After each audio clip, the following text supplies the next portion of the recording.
Video নিলাম। হ্যাঁ, এটা হলো বায়া বাজারের তালুকদারের মিষ্টি। তো আমরা এখানে মিষ্টি নিচ্ছিলাম, পাশাপাশি আপনাদেরকেও দেখাচ্ছিলাম যে আসলে এখানকার মিষ্টিগুলো কেমন। তো দেখতে পাচ্ছেন এটাই সেই তালুকদারের মিষ্টি। এই যে hotel and restaurant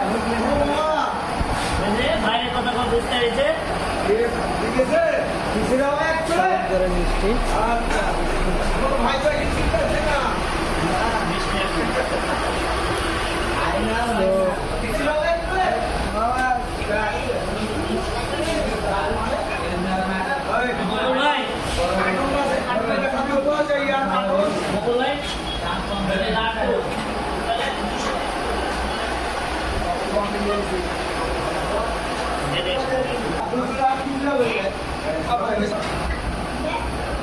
Sudah ada token?